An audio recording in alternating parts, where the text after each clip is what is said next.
बड़ी खबर का रुख कर रहे हैं तुर्कमान गेट इलाके में बवाल से जुड़ी हुई बड़ी खबर। आपको बता दें, एसपी के सांसद मोहिबुल्लाह नदवी से हो सकती है पूछताछ। दिल्ली पुलिस नदवी को जल्द भेजेगी समन, ये सूत्र बता रहे हैं। हिंसा के वक्त मौके पर मौजूद थे समाजवादी पार्टी के सांसद मोहिबुल्लाह नदवी, और ये वही वीडियो है जो इस बात की तस्दीक करता है। मनोज वर्मा मेरे सहयोगी मेरे साथ जुड़ रहे हैं। मनोज, सूत्र बता रहे हैं कि जल्दी समन जाएगा नदवी के पास। जी बिल्कुल, देखिए दिल्ली पुलिस के सूत्रों का साफ तौर पर ये कहना है कि जल्दी समाजवादी के पार्टी के सांसद जो हैं मोहिबुल्लाह नदवी, उनको दिल्ली पुलिस सम्मन जारी करेगी, क्योंकि जिस वक्त ये कार्रवाई होने वाली थी उस वक्त मोहिबुल्लाह नदवी जो है वहां पर पहुंचे थे। इसके अलावा पुलिस ने अनुरोध भी किया था उनसे कि वो घटनास्थल से चले जाएं, लेकिन वो नहीं गए थे और उनके ऊपर भीड़ को उकसाने का आरोप भी लगा है। तो पुलिस के सूत्रों का कहना है कि जल्द ही जांच में शामिल होने के लिए दिल्ली पुलिस मोहिबुल्लाह नदवी को सम्मन करेगी। जो वीडियो सामने आए हैं उनमें नदवी की आवाज सुनाई दे रही है और जल्द ही समन जाएगा मोहिबुल्लाह नदवी के पास, ये बता रहे हैं सोर्सेज। धन्यवाद आपका मनोज इस पूरी जानकारी के लिए।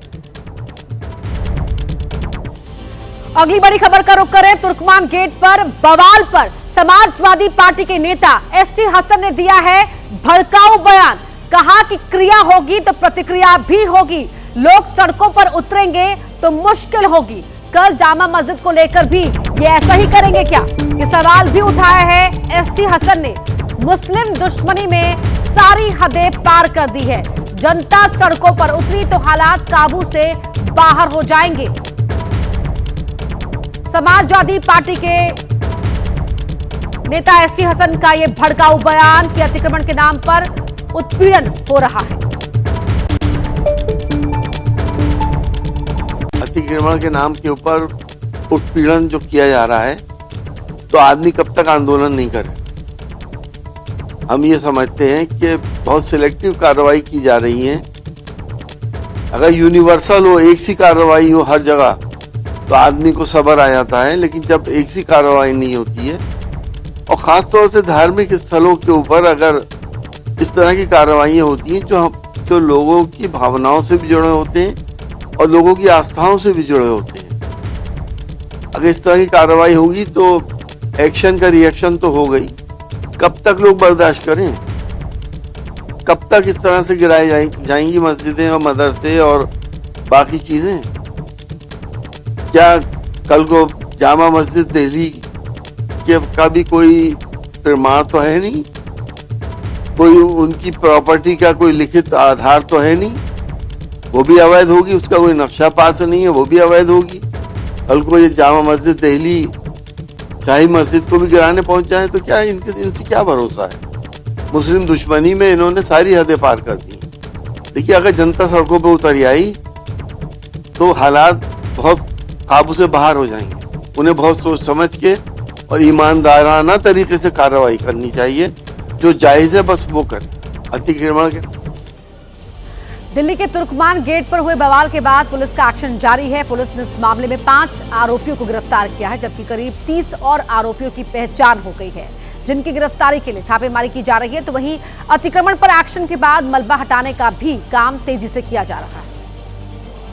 पुरानी दिल्ली की फैज़-ए-इलाही मस्जिद के इर्द गिर्द से अवैध अतिक्रमण हटाने के बाद जो मलबा हटाने की प्रक्रिया है वो लगातार जारी है। तस्वीरें आप देख लीजिए, कई सारे जो जेसीबीज हैं यहाँ पर अब भी मलबा हटाने का काम करते हुए नजर आएंगे। जानकारी के मुताबिक पीछे की तरफ भी कई सारे जेसीबीज हैं, यानी कुल मिलाकर 7 से 8 जेसीबी इस वक्त इस काम में लगे हुए हैं, जो आपको तस्वीरों के जरिए नजर आ रहा है। कल हमने आपको यहाँ पर जो मलबा था वो डायग्नोस्टिक सेंटर का दिखाया था। दूसरी तरफ की जो तस्वीरें हैं हमने आपको बारात घर की दिखाई थी।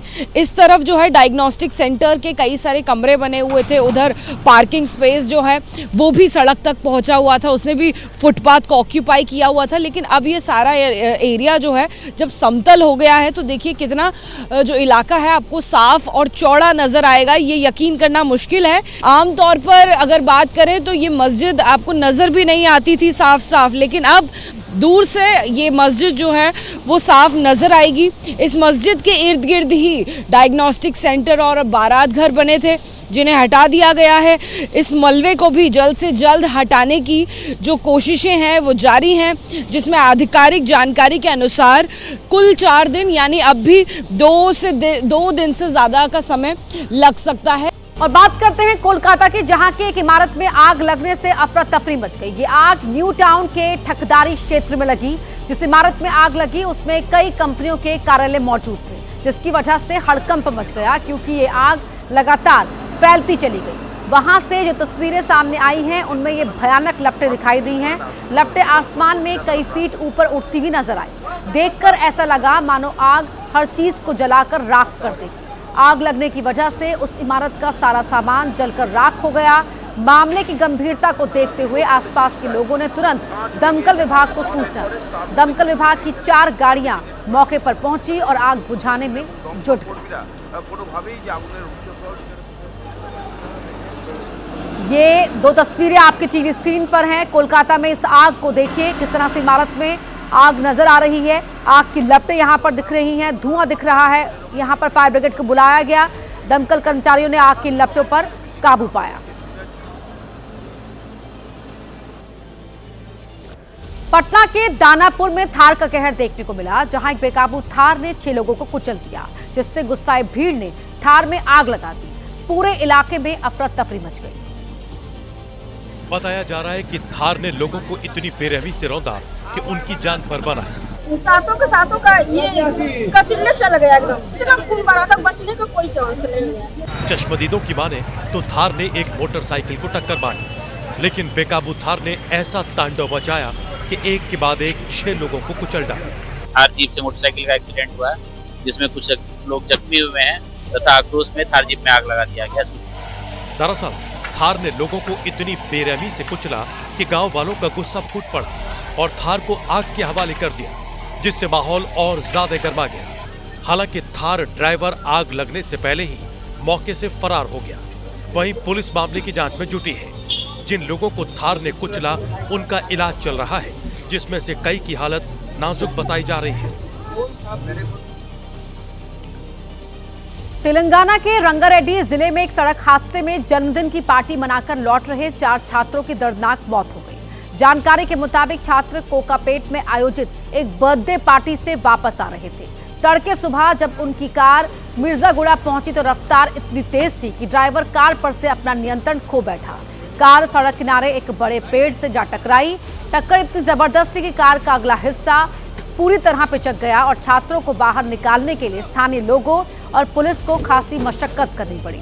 हादसे में मौके पर ही 4 छात्रों की मौत हो गई, जबकि एक छात्रा गंभीर रूप से घायल है।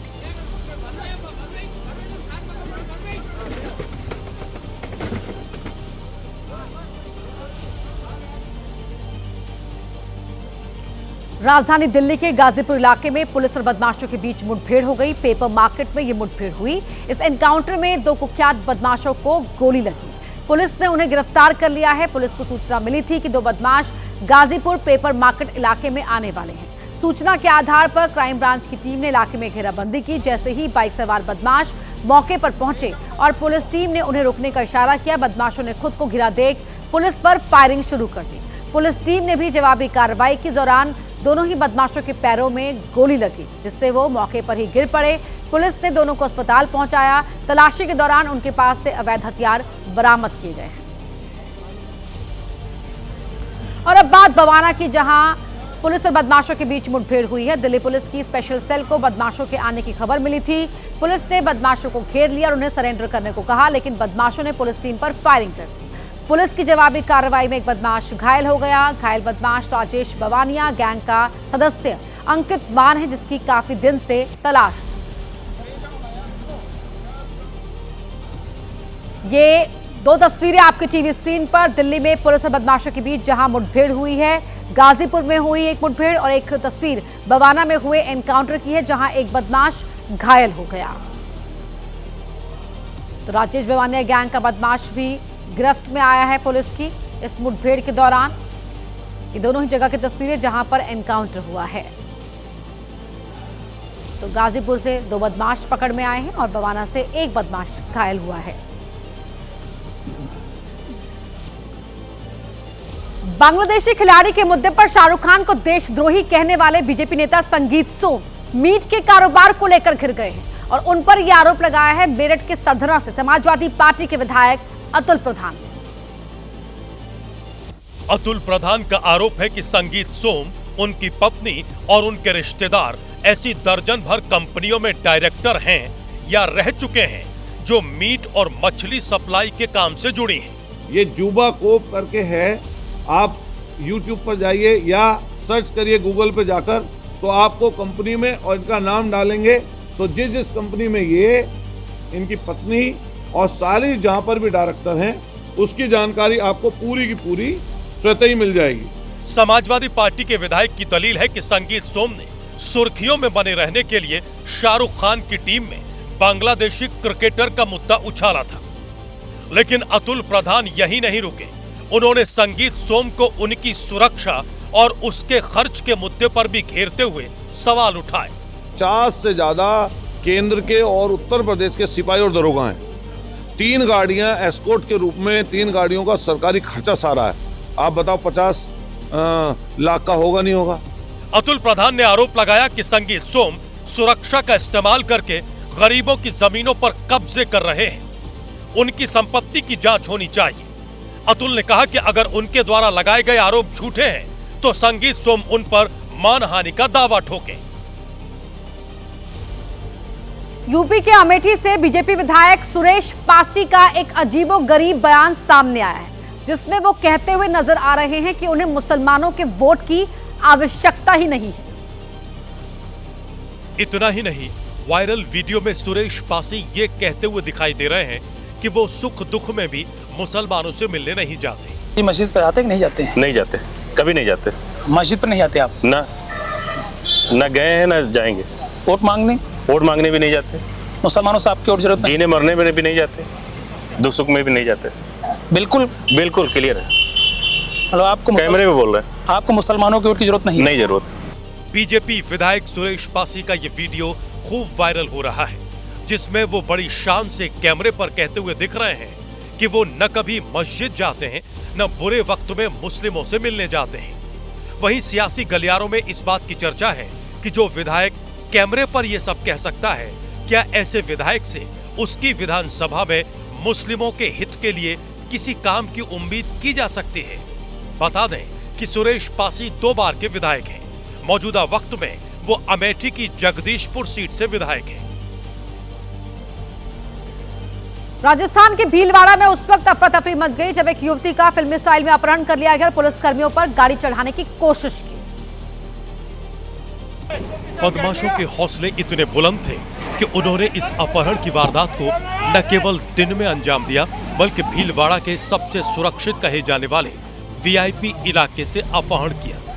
बदमाश काली स्कॉर्पियो में जब युवती का अपहरण करके ले जाने लगे तो पुलिस ने उनकी गाड़ी को रोकने की कोशिश की, लेकिन बदमाशों ने पुलिस पर ही गाड़ी चढ़ा दी, जिसमें एक पुलिसकर्मी घायल हो गया, जिससे पूरे इलाके में अफरा तफरी मच गई।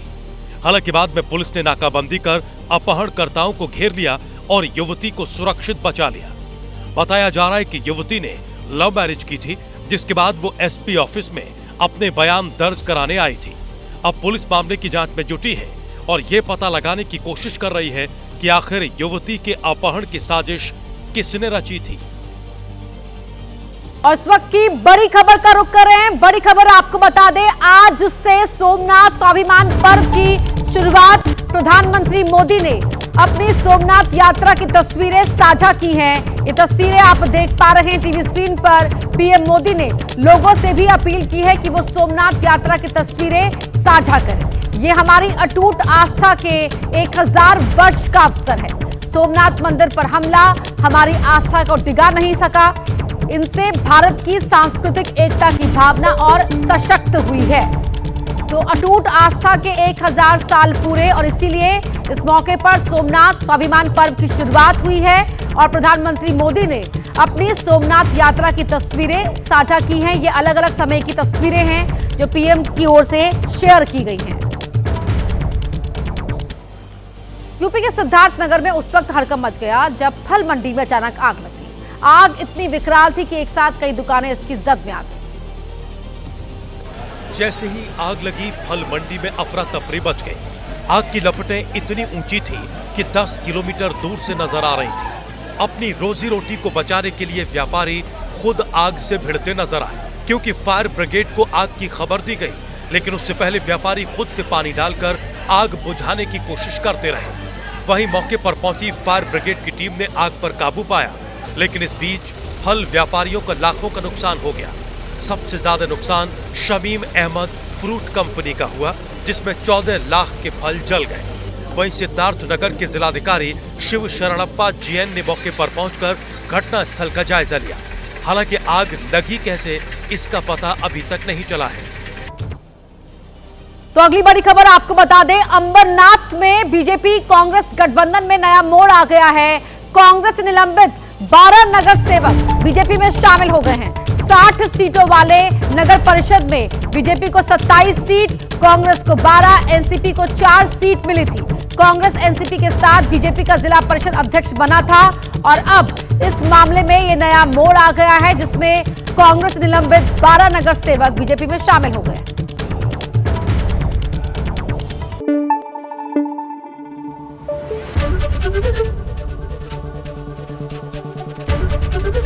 एबीपी न्यूज आपको रखे आगे।